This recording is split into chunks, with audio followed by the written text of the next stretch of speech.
Hola comunidad, bienvenidos a otro episodio de Susurros Podcast. El día de hoy estoy muy contenta por presentarles y contarles un poco sobre el invitado que hoy está con nosotros, porque como ustedes saben, nos enfocamos muchísimo en traerles profesionales de la salud, que estén certificados, que todo esté avalado por evidencia científica, así que hoy pues estoy muy orgullosa y contenta, emocionada, vamos a aprender muchísimo, así que les presento a el médico psiquiatra Rodrigo Corona.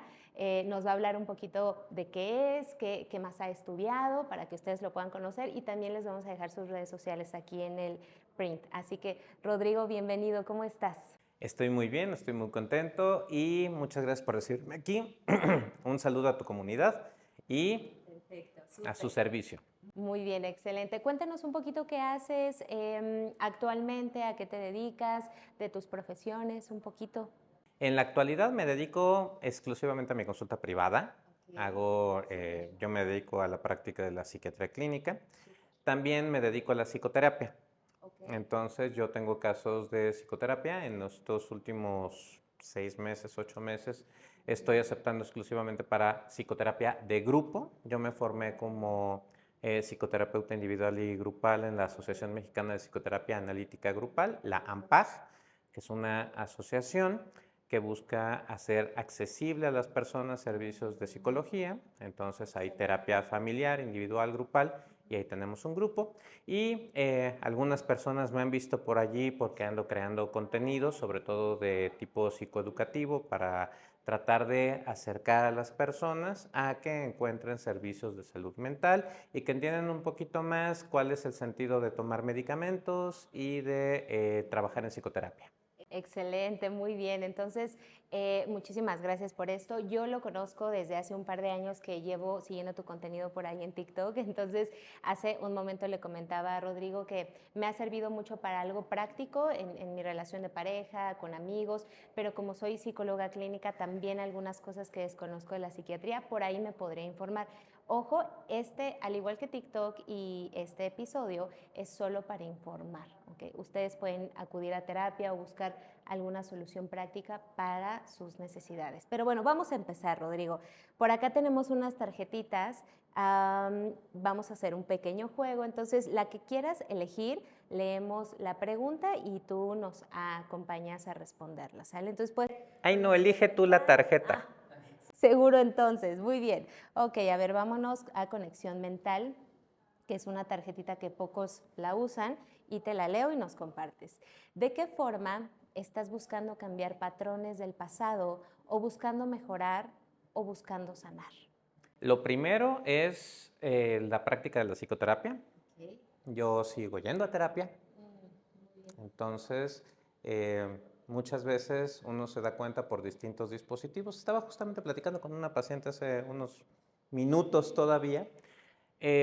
Todos tenemos el derecho de encontrar cuál es nuestro sendero hacia una sanación, hacia una vida plena.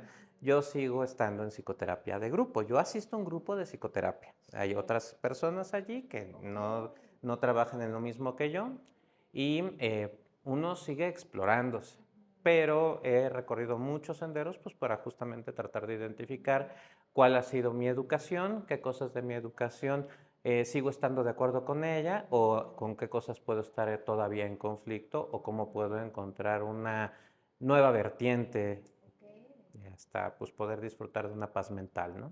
Qué lindo, muy bien, excelente. Entonces, ¿dirías que la psicoterapia te ha ayudado a cambiar patrones del pasado, buscando mejorar y buscando sanar también? Excelente, muy bien, Rodrigo. Y bueno, tengo unas preguntitas un poquito, sé que tu contenido también es de salud mental y demás, pero me gustaría conocerte a ti. Entonces, cuéntame tal vez algún recuerdo que te venga en este momento a la mente de tu infancia, algún buen recuerdo que lo tengas por ahí en alguna parte de ti. Por algún motivo me acordé de mi primaria. Ok, Yo ok. creo que ahorita que estábamos en el tras bambalinas, en el entretelones de esta grabación, me estabas diciendo que iba a ser una cosa un poquito biográfica. Y yo estudié la primaria en una escuela de gobierno, en la primaria Revolución Mexicana, que sigue existiendo y que está por ahí por Francisco del Paso y Troncoso. Oh, ok. Entonces, pues bueno, yo crecí en un momento donde este país estaba en una situación sociopolítica muy distinta. Y pues vaya que han cambiado mucho las cosas, ¿no? Entonces, pues yo ahí hice la primaria, después pues vinieron cambios en mi familia, estudié después en colegios que estaban más cerca de donde sigo ahorita ejerciendo. A mí me han dicho que soy narvarteño con denominación de origen. Yo vivo y trabajo en la colonia Narvarte y a mí me han logrado identificar incluso en lugares bastante lejanos, justo como que se me nota el acento. Yo no sabía que la colonia tiene un acento. Pero pues sí, y ahí estudié la secundaria, estudié la preparatoria y después hice mi carrera en la Universidad Nacional Autónoma de México, la UNAM, Goya, y estudié en la Facultad de Medicina en la ciudad universitaria. Después de eso, pues me especialicé en psiquiatría en el Instituto Nacional de Psiquiatría Ramón de la Fuente Muñiz. Ahí estuve los 4 años colaborando con la clínica de trastorno bipolar, ahora se le conoce como la clínica de trastornos afectivos. Posteriormente salí y empecé una formación justamente que les estaba yo comentando como psicoterapeuta de corte psicoanalítico individual y grupal. Y fui adscrito del Centro de Ayuda al Alcohólico y sus familiares, el CAF, que es un proyecto especial de la Unidad de Investigaciones Epidemiológicas y Sociales del Instituto. Y ahí estuve varios años y posteriormente me dediqué a ser papá. Y para ser papá necesitaba tiempo, entonces dejé las instituciones, me empecé a dedicar a mis casos privados y pues desde entonces así es como he estado, equilibrando el autocuidado con el cuidado de mi hija. Muy bien. ¿A qué edad fuiste papá, Rodrigo? Ay, pues réstale, ¿no? Que tendría como 34 años. Ok, muy bien, excelente, excelente. 34 años. Ahora que hablando de tu paternidad, ¿recuerdas un poco sobre tu relación con tus papás cuando eras pequeño? Sí, claro. ¿Sí? ¿Podrías contarnos un poquito cómo fue? ¿Qué es lo que más recuerdas? ¿En qué te parecías a ellos incluso? Pues mira, siempre que pienso en mis papás recuerdo una escena, es de estas cosas que son como recuerdos, este, de estos que luego dicen que son recuerdos encubridores, ¿no? Pero una vez justo yo me quedé esperando a que llegara mi papá en la noche. Y entonces mi papá en esos tiempos trabajaba viajando mucho, entonces llegó como a las 11 y fracción de la noche. Pero yo estaba despierto, tendría yo como 4 años, algo así, 4 o 5 años. Yo tengo muy buena memoria de mi infancia. Y pues muy para mi alegría entró mi papá, se encontró con mi mamá, se dieron un beso y él me había traído un avión. Y fue uno de mis juguetes favoritos mucho tiempo. Era de estos que jala uno como con una cuerdita y tenía unas bolitas que giraban. Em, yo, yo tuve un gran papá. O sea, yo celebro mucho haber tenido el padre que tuve. Él falleció en los 90, pero pues tuve una relación muy cercana con él y yo creo que todos los días trato de honrar la memoria y la experiencia de haberlo tenido como padre. Mi mamá sigue con vida y pues afortunadamente tengo hermanos, entonces entre los tres tratamos de hacerla pasar bien por todas las veces que no le hicimos pasar bien su día. Ella se dedicó a la docencia, fue maestra, entonces pues ella tiene muchos alumnos que la recuerdan con bastante afecto, ella ya está retirada. Y pues de alguna manera pienso que algo de lo docente se nos pegó a los tres, porque a los tres nos gusta mucho esto de exponer lo que vamos aprendiendo. Qué lindo, qué lindo. ¿En qué crees que te pareces a tu mamá, Rodrigo? En que las cosas estén ordenadas y en tratar de enseñar las cosas con cierta jerarquía, Súper bien. ¿Y a tu papi? en el valor. Ok. Ahorita mencionabas que tienes hermanos. ¿Creciste? ¿Eres el hijo mayor? ¿El más chico? Ahí habría que preguntar a Adler qué tanto me voy a desnudar. Yo soy el hijo de en medio. Súper, súper. Ok, muy bien, muy bien. Bien. Y cuéntanos, ¿recuerdas o ahorita que mencionabas, recuerdo muy bien mi infancia, alguna situación difícil que hayas vivido que pudo haberte marcado de algo? Yo creo que sí hay bastantes experiencias así. Yo entré muy temprano a la primaria. Entonces, cuando uno está en la primaria y tiene una diferencia de edad, aunque sean de 6 meses, 8 meses, pues los otros niños crecen más rápido. Y además, en una escuela de gobierno, pues es frecuente que haya personas que estén repitiendo año. Entonces, pues yo crecí justamente con la idea de que no era físicamente muy apto, pues porque era de los primeros de la fila. Entonces, pues yo tenía la noción de que era chaparrito. También descubrí hasta bastante más tarde que tenía miopía. Entonces, me costaba mucho trabajo la destreza ojo-mano y esto, pues de alguna manera, tiene una repercusión en cómo se forma el autoconcepto. Sí, sí, completamente. Entonces, pues bueno, lo compensé justamente dirigiéndome a los estudios. Era muy buen lector, aparte de que tenía una muy buena influencia para leer. Y pues me gustaba mucho pasar el pizarrón, resolver problemas, etcétera, lo cual no necesariamente te hace el niño más popular del salón. Entonces, pues sí, superar, digamos, como esta situación, pues ha sido parte de un trabajo constante. En la actualidad, pues yo disfruto bastante el trabajo físico, me gusta mucho poder dedicarme a correr, a hacer ejercicio. Tengo amigos que se dedican a lo mismo. Y cuando logro poner bien en orden mi vida y mis límites, pues la verdad es que la paso bastante bien con un equipo de pesas. Oh, súper bien, Sí. súper bien. Ok. Oye, y en esa parte de tu infancia, más bien, ¿qué querías ser de niño cuando eras, qué querías ser de grande cuando eras pequeño? Mm, ¿Te veías en algún momento ayudando a la gente siendo médico? No, para nada, para nada. Justamente mis maestros de la primaria tenían el concepto también de que yo iba a acabar dedicándome a la docencia. Entonces ellos pensaban que iba a ser maestro, alguna de estas profesiones, o que me iba a dedicar al derecho, alguna cosa así. No, a mí la idea de dedicarme a la medicina vino después, vino hasta la preparatoria, que empecé yo a estar en una brigada de primeros auxilios.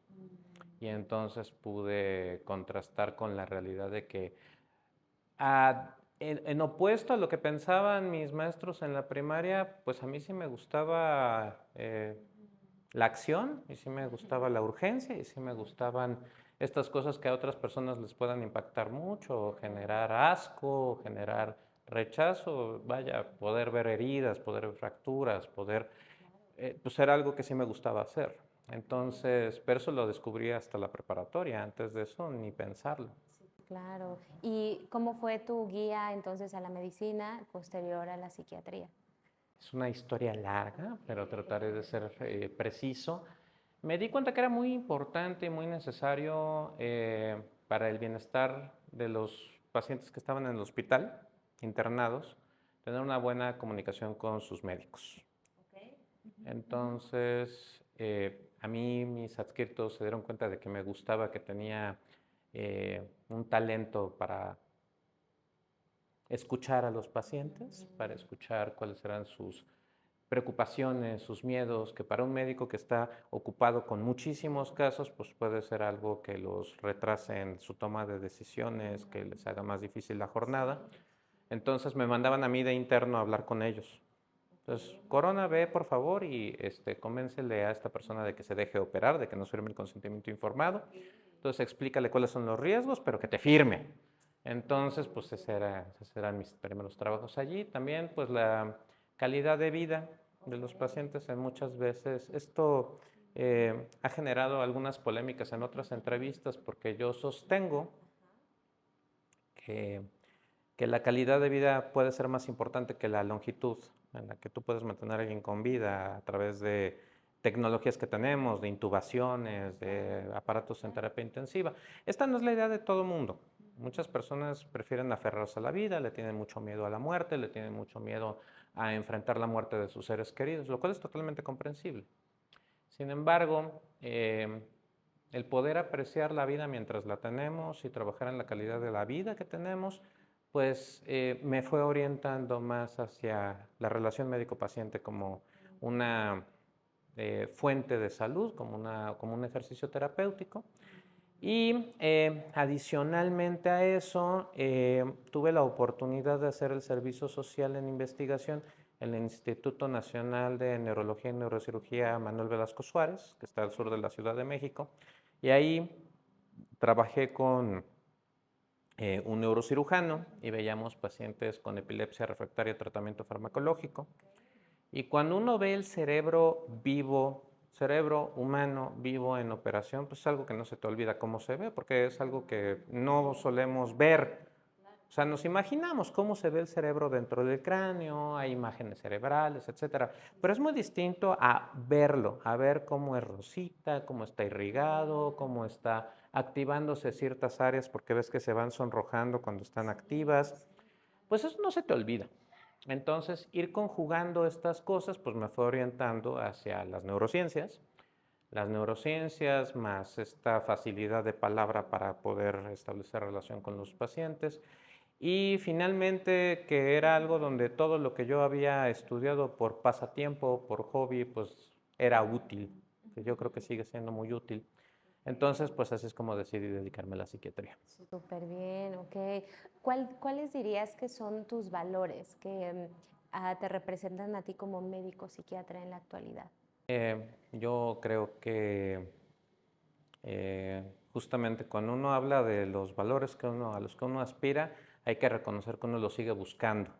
Entonces, difícilmente el que yo diga valores quiere decir que uno sea intachable, que pues han sido 20 años de práctica y uno sigue aprendiendo.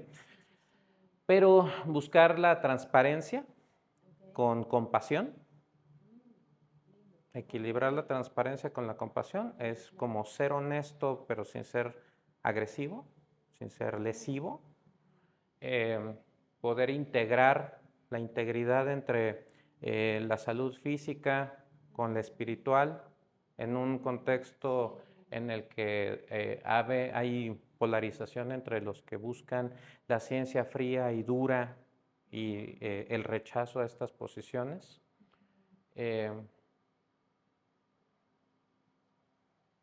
Y yo sí pensaría mucho en valorar la vida mientras la tenemos, porque se va a terminar. Sí, claro. Entonces, em, pues siempre la pregunta de los valores siempre es importante, ¿no?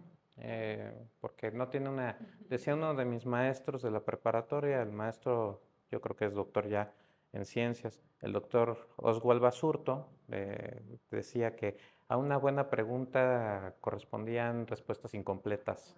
Sí, completamente cierto, bien. Oye, a mí siempre me ha dado como la curiosidad de si dentro de la psiquiatría hay algún lado oscuro, hay alguna lucha que tú como médico psiquiatra identifiques que a lo mejor, no sé, te pasó desde que estudiabas la especialidad o ya después de dedicarte. ¿Hay por ahí alguna lucha, algún lado oscuro de los psiquiatras, médicos psiquiatras?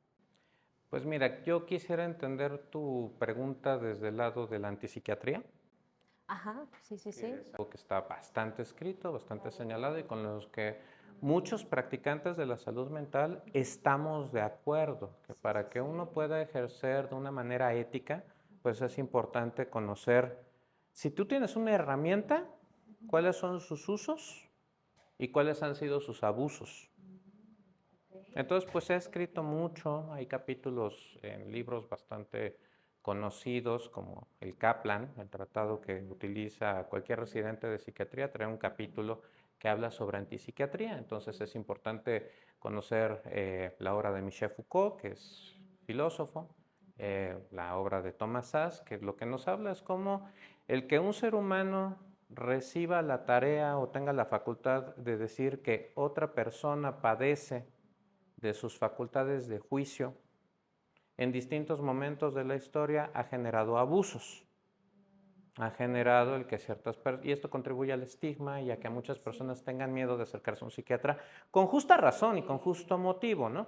Que es, no, es que van a decir que estoy loco. Bueno, ¿y qué quiere decir en este contexto decir que alguien está loco? Bueno, en contexto del siglo XX, por ejemplo, podría significar la pérdida del acceso a tus derechos, la pérdida de tu libertad, el que se practicaran contigo tratamientos sin que tú tuvieras un consentimiento a recibir esos tratamientos, el que en el siglo XXI pues una pérdida de estatus, nos importa mucho el estatus en el siglo XXI, mucho más que en el siglo XX y en gran parte relacionado a las redes sociales. Entonces nuestro estatus como personas es algo pues mucho más inmediato y mucho más frágil que en otros momentos de la historia.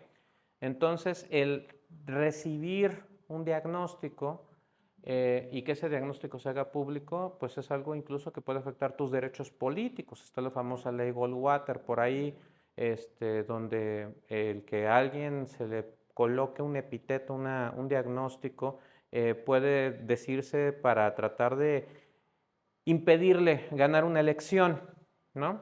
Entonces, pues se convierte en un tema muy importante. ¿Cómo se abusa de los conocimientos técnicos o los conocimientos científicos que tiene la psiquiatría con fines políticos, con fines de coerción social y con fines, francamente, abusivos, poco éticos de explotar a la gente o de tratar de alejarlos de su propiedad o alejarlos de sus seres queridos? Entonces, la práctica de una psiquiatría ética forzosamente tiene que pasar por conocer esto para no caer en eso. A mí me perturba ver a veces contenidos que parecieran ignorar la repercusión que tienen estas palabras en la vida de las personas de las que se hablan.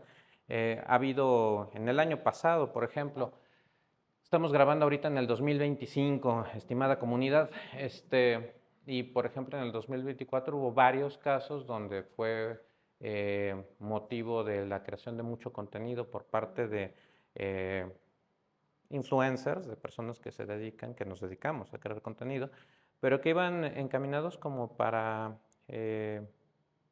aprovechar la conducta que tenía un tercero dentro de un show o la conducta que tenía una persona en un discurso, pero para tratar de sacar un contenido digital. Y yo me opongo a hacer eso. Yo por lo regular no he creado contenido en ese sentido justamente porque ni son mis pacientes. Si no son mis pacientes, yo no los he entrevistado. Una cosa es hacer análisis del discurso, pero entonces que lo haga alguien que hace análisis de discurso, no un psiquiatra. Y si fuera mi paciente, no estaría entonces protegido por el secreto profesional. Entonces, ¿por qué voy a estar creando contenido respecto a eso? Claro, sí. ¿Qué le recomendarías a la comunidad que justo a veces ese tipo de contenido o de discurso llama la atención?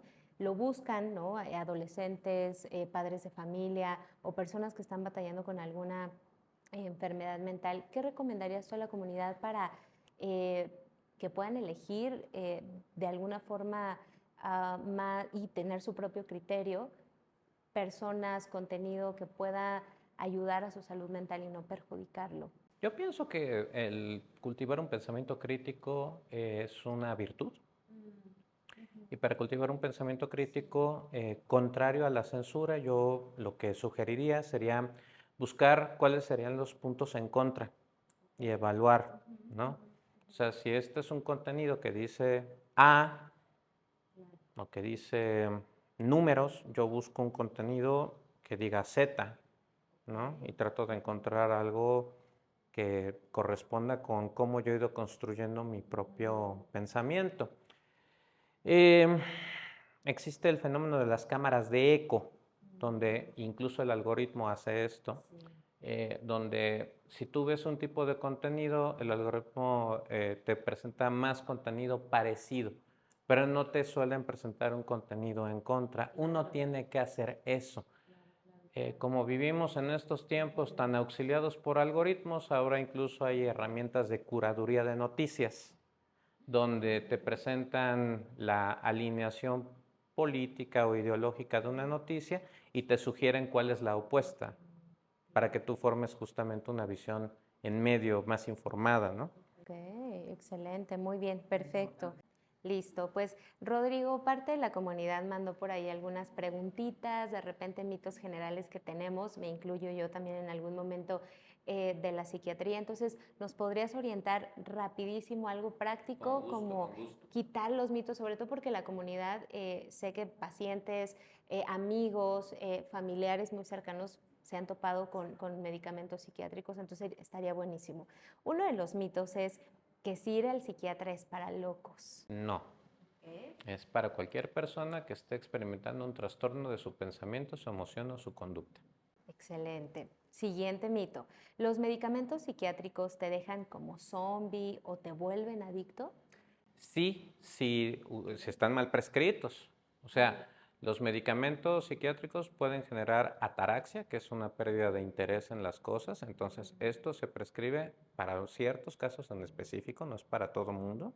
Y claro que hay medicamentos sedantes, entonces muchos de estos medicamentos sedantes, particularmente las benzodiazepinas, se prescriben para tratar trastornos de ansiedad como monoterapia y esto puede llevar a problemas justamente de abuso y dependencia.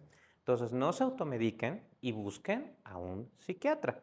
Y si estás con un psiquiatra que te está prescribiendo el medicamento, coméntale de tus efectos secundarios. Un buen psiquiatra va a escuchar tus efectos secundarios y va a tratar de aminorarlos o de que no tengas efectos secundarios cuando estás tomando el tratamiento y muchos de los tratamientos que usamos no generan estos efectos secundarios. Excelente, Rodrigo. Otra pregunta, esta es interesante. Si estoy tomando algún medicamento psiquiátrico, ¿puedo consumir cannabis o alguna otra sustancia psicotrópica y qué riesgos habría? No es buena idea. Si estás en un tratamiento que ha producido la necesidad de buscar un fármaco de estas características, yo no le metería más ruido. Más bien, si te cuesta trabajo suspender el consumo de agentes como la cannabis que tienen efectos psicodélicos, pues entonces más bien hay que agregar al diagnóstico que puedes estar teniendo un problema en tu consumo de sustancias. Pero es mala idea estar combinando estas cosas. Excelente, muy bien. Muchas personas dicen que la depresión y la ansiedad se curan con la actitud. ¿Qué piensas tú? Me encantaría que eso fuera cierto. La actitud es importante. Sobre todo la actitud de que cualquier persona que enferme podría luchar por recuperar su salud. Creo que esa es una actitud muy importante. Distintos problemas de ansiedad y distintos problemas afectivos, cuando son leves, incluso algunos de intensidad moderada, pueden responder a cambios en la conducta, es decir, a cambios en el estilo de vida, a hacer ejercicio, a modificar aspectos dietéticos, a suspender el consumo de sustancias psicoactivas e intoxicantes. Y esto lo digo yo, porque creo que ningún otro psiquiatra lo dice, a trabajar tu comunicación, a trabajar cómo te estás comunicando con las personas que están más cerca de ti, a evitar estar sujeto a situaciones de violencia. A veces eso puede resolver muchos problemas de depresión y ansiedad, pero cuando se alcanza cierto nivel de intensidad, no vas a poder hacer eso. Necesitas ayuda para poder empezar a hacer estos cambios. Ahí es donde entran los tratamientos. Excelente, muy bien.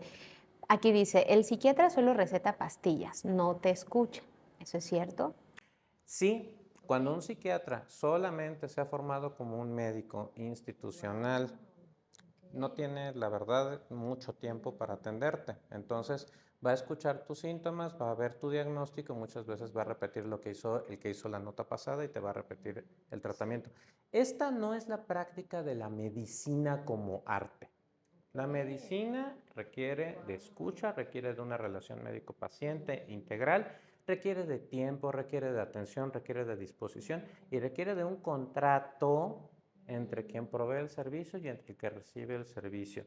Yo pongo a tu servicio mi experiencia, mis conocimientos y mis técnicas y tú pones a la relación la intención de seguir todas las indicaciones y buscar tú también con interés cómo recuperar tu salud. Si nos ponemos de acuerdo en ese contrato, las cosas van a salir mucho mejor. Excelente. Pero lo que lamentablemente se recrea en algunos rituales que vemos en algunos lugares es que está entrando el paciente y ya se le están haciendo sus recetas antes de escucharlo.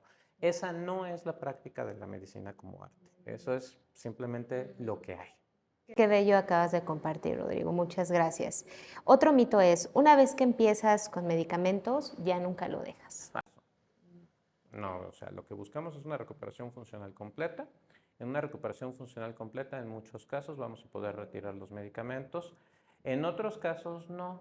En otros casos, algunos pacientes tienen una condición crónica y una condición crónica va a necesitar de alguna medida, aunque sea mínima, para mantener las cosas fluctuando en el control, ¿sí? Entonces, en algunos casos podemos quitar los medicamentos, sobre todo cuando se detecta a tiempo. Cuando detectamos los problemas a tiempo, sí podemos dar un tratamiento de manera temporal y se puede retirar el tratamiento. ¿Cuánto tiempo? Depende cuánto tiempo haya estado padeciendo el problema la persona. Pero personas que llevan 30, 40 años tomando fármacos, pues seamos realistas, va a ser un poco difícil retirar totalmente todo. Claro, claro, muy bien, muy bien. Esta es interesante, dice, ¿es mejor ir con un curandero, chamán o sobador que con un psiquiatra? Si siempre has estado en ese contexto sociocultural y le ha servido a la gente a tu alrededor, posiblemente tu experiencia de satisfacción con el servicio sea mucho mayor. Pero pues el ambiente en el que estamos haciendo esto quiere decir que tenemos acceso a tecnologías del siglo XXI, donde hay microprocesadores que vienen de un país muy lejano y que estamos viendo esto a través del Wi-Fi. Entonces, pues, ¿qué tan congruente sería eso con nosotros, no? Claro, muy bien, excelente.